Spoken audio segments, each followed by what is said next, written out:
Hello everyone, and welcome to another fantastic episode of Wisdom Couch with me, Portia. Today my guest is DIRK VAN SCHALKWYK.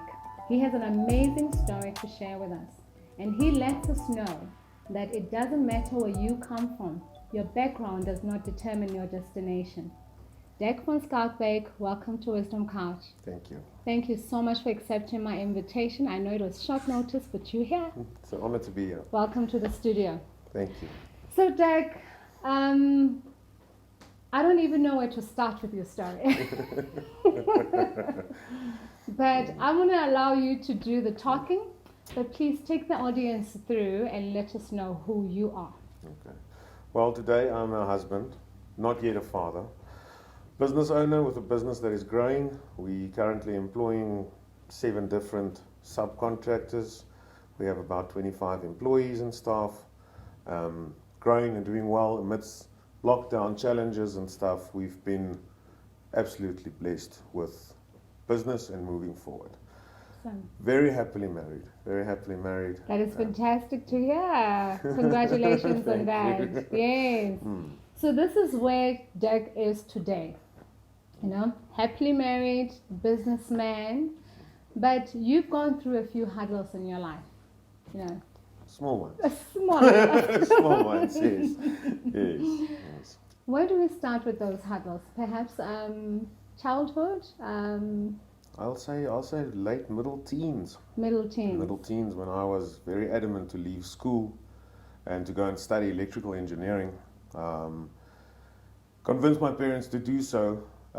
Came out of school, immediately couldn't pass my grades because I was too naughty, busy catching nonsense, basically. Started smoking weed and getting involved with the wrong crowds, didn't want to listen to peers, didn't want to listen to good advice, didn't want to listen to my parents, had to start working as a waiter, got involved in drugs, started selling weed, started selling drugs. By this time I'm around about 17 years old, working as a front to hide the money that I was making from the drugs and living a very reckless and promiscuous life. So you were a student, and you got a part-time job while you were in school. Yes. Okay. So while you were working as a waiter, you got involved in drugs. Yes. Okay, just maybe explain that a bit for me. Well, I grew up with very good parents. Came out of a good home, you know. We weren't wealthy, but we had everything we needed. We lacked nothing. Great God-fearing parents, you know. Coming into the waiter scene, obviously you work at nights. You see people use this and that to keep themselves more awake. Yeah. And when the shift is over, the party starts, and then basically sleep the whole day. That was what got me into it. That was what how can I say it? It enticed me, this life. And also I want to say the easy money, but the damage it did to me later in life was not easy. Was not the pit that I was starting to dig for myself then. I only got out of it 14 years later. My goodness.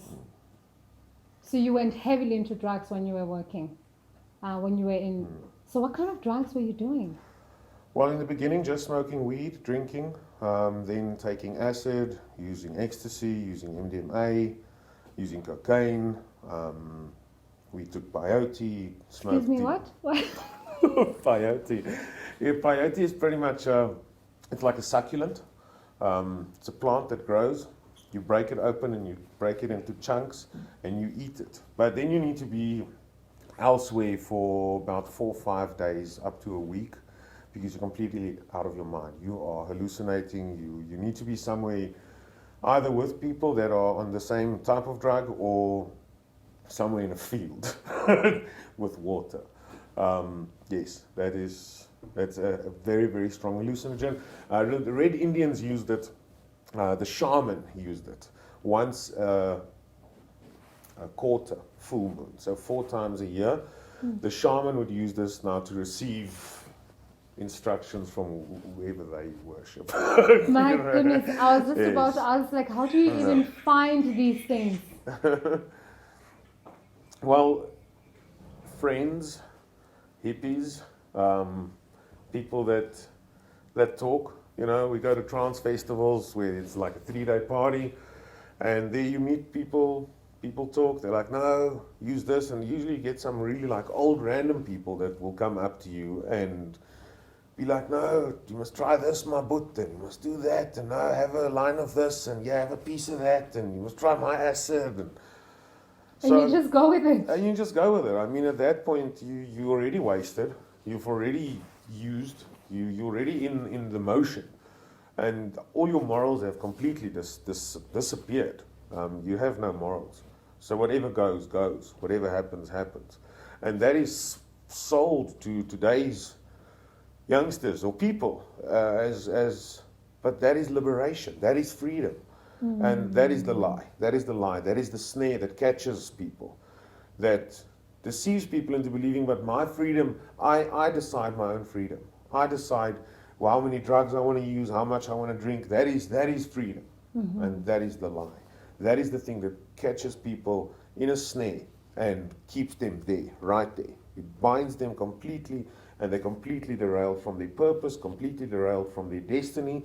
They have no identity. They try and find their identity in drugs, in promiscuous relationships, in sleeping around. I mean, I'm speaking from personal experience. Yes. Yeah. You try and find solitude in everything other than what actually matters, and you miss the mark completely. So you find yourself delusional half of the time Yes. as you're doing these things.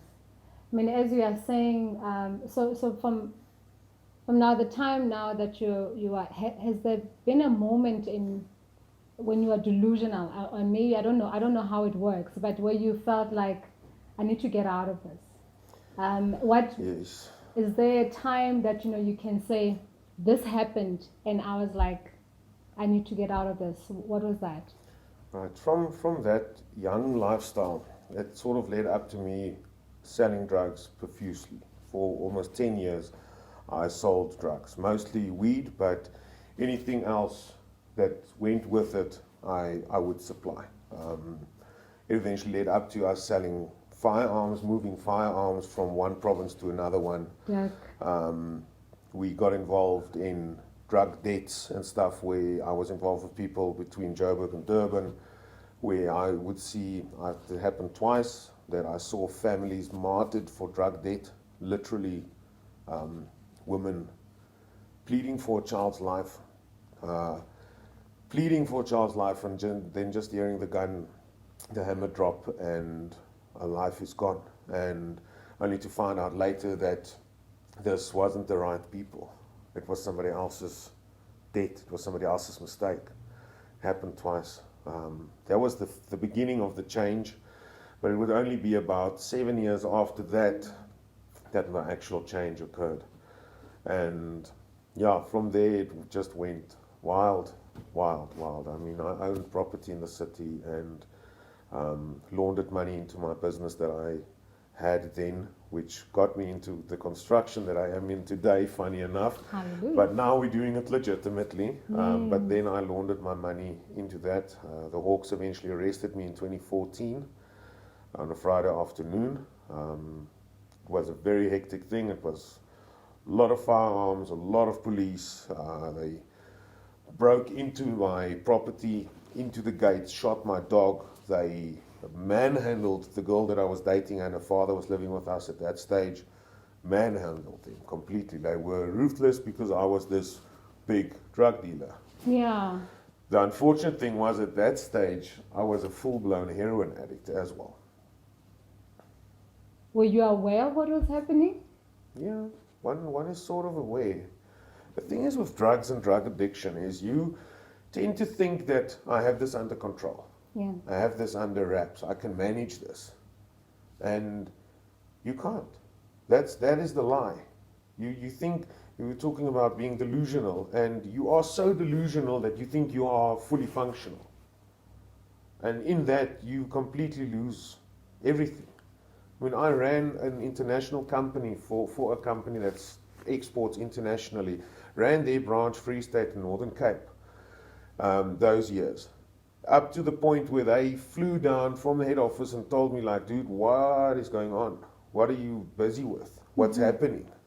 And they had to close the branch in Bloem, and it's closed up until today. It's closed because of what happened then. And that's the lie. You think that you can operate. You think, I got this. All is well. You know, I'm strong enough to handle this. On top of the world. On top of the world. And meanwhile, everything, you lose friends, you lose family. I've stood next to open graves of friends and family so many times, being so cold from all the drugs that you couldn't feel anything. Can't feel it. You don't cry. Don't worry. Go have a drink, a line afterwards, have a wake. No, we celebrate the life.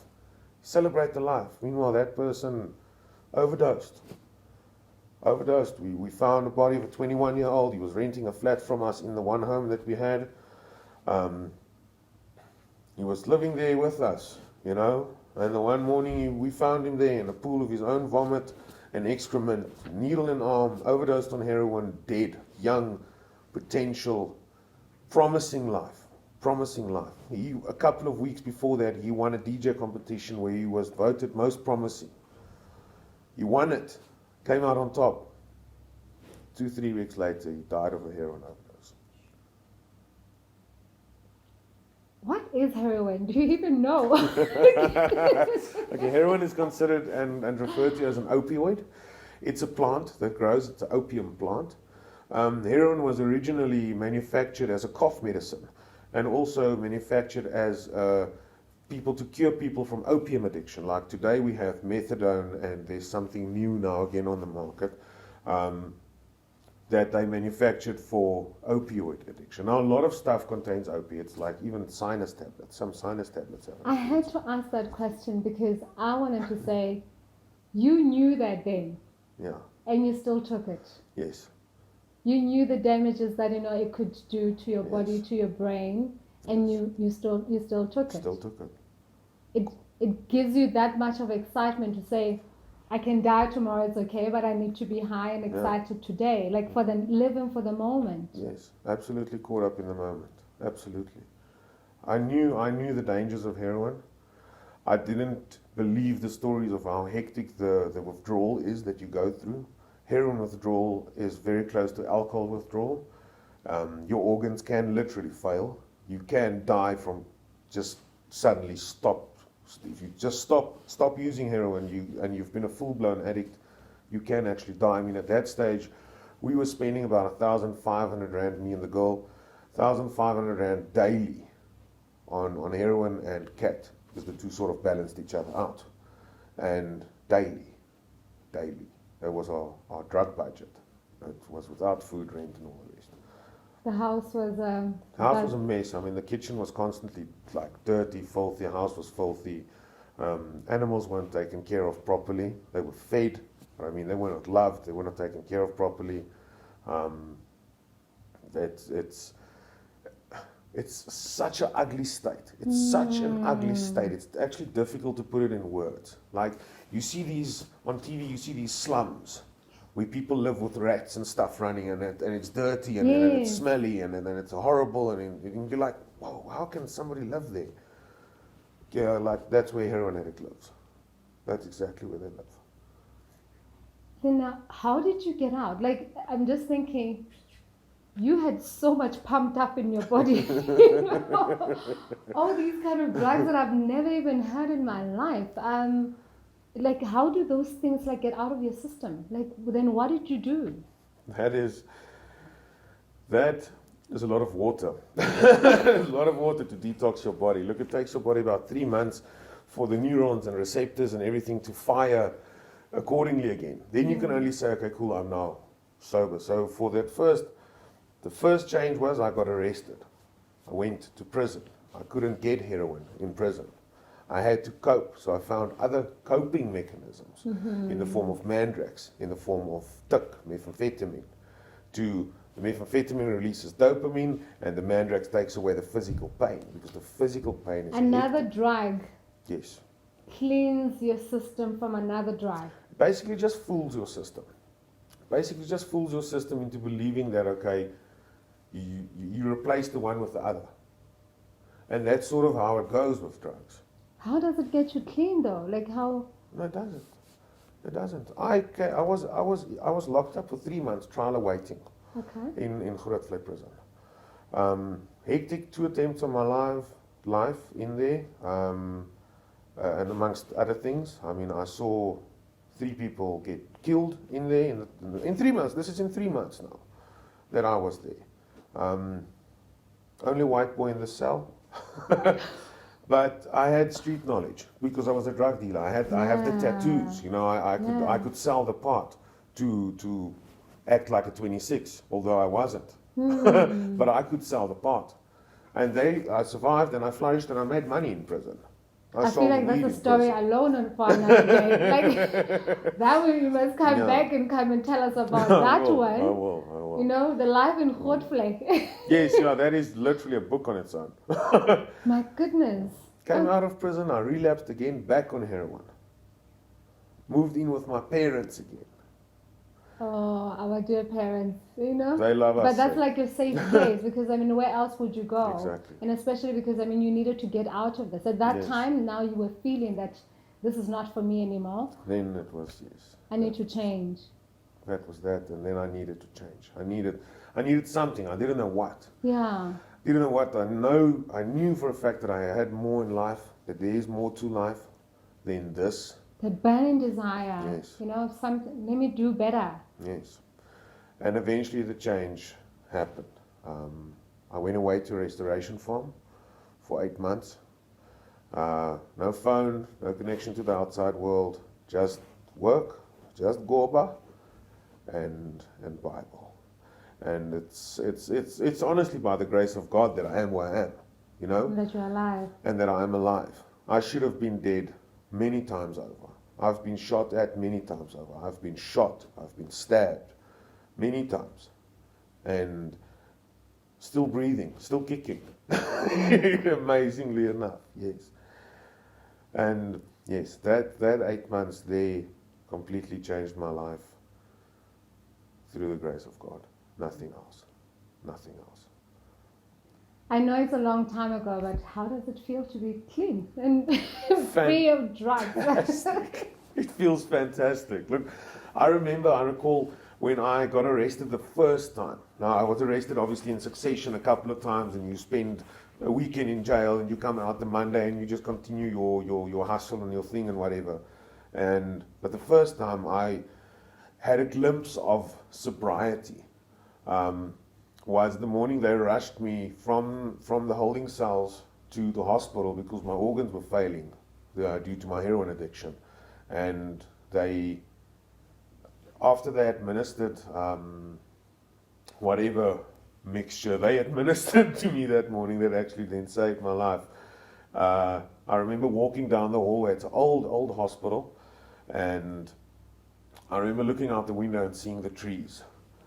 And it was like, wow. This is like, where's life? Hallelujah. Where's life? And I mean, nowadays, you breathe in fresh air. You can actually smell what's happening. Yeah. You can taste your food. Yeah. You can enjoy life. You have sense of touch. You have emotions. Yes. You know, you enjoy these things, and people try and shy away from emotional states. You're alive. But you're alive and living, and living to fight another day. Because stop using drugs, it's not like life suddenly gets easy. It's not like you never have a thought of, yes, I would really like a line of Coke now, or I would really, you know, those thoughts come. You face those, especially the first couple of years. You face those things, and you have to get through it and leave it and know that, listen, when I was there, I was in a slum. Why would I ever want to turn back to my own vomit in that sense? Because it's only a dog that does that. That messiness. Yes. Shoo! My goodness. I feel like we can go on forever. We can, I have time. But just, I think, last words, you know, what would you say to, I'm trusting that, you know, we have millions of people watching. The purpose of this show is that, even if we can just touch one life to Absolutely. say that this is where I come from, but that this did not define me. I got out of it. So what would you say to the next person, like listening to your story now and say, hey, I nearly, or I am one of those, but they're still struggling? What would you say to them? Well, firstly, I would say put God first. No matter what you do, put Him first. There's that nice little speech of Denzel Washington where he states the same thing. That's good advice.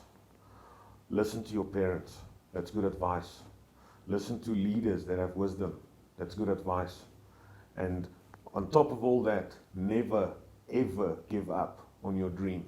There's something inside of you, something greater than what you can ever imagine, something that you yearn to do, something that you know you want to accomplish. Do it. Do it. Go for it. Don't be held back. Don't be stopped. And don't be intimidated by that voice of fear inside of you that tells you you're not good enough, you're never going to make it, this is not for you, this is bigger than you. You know what? If it's bigger than you, that's exactly why you should go for it. Because then you have the Creator working for you and on your behalf. That's why you can attain it, is because you are terrified of doing it. That is exactly why you will be able to do it. When facing negativity, when facing hatred, rejection and stuff like that, take a sheet of paper, write down all the negatives, great, there's maybe 10 of them, write down all the positives, maybe 20 of them, and you focus on the positive stuff and you speak that. Because we speak and what we speak will be. Not what we think. What you speak will be. So speak positive of yourself, speak life over yourself, and reach for the stars. That will be my best advice to anybody going through challenges. I could not have said it better. Awesome. Thank you so very much. I mean, I honestly believe that, this has definitely touched somebody. Greater is He that is in us than he that is in the world. Ladies and gentlemen, thank you so much for tuning in today. And if you have, or if you know anyone that has such amazing stories to share, please send us an email on hello@wisdomcouch.co.za. hello@wisdomcouch.co.za. And don't forget to send positive energy. Be the positive energy for the world.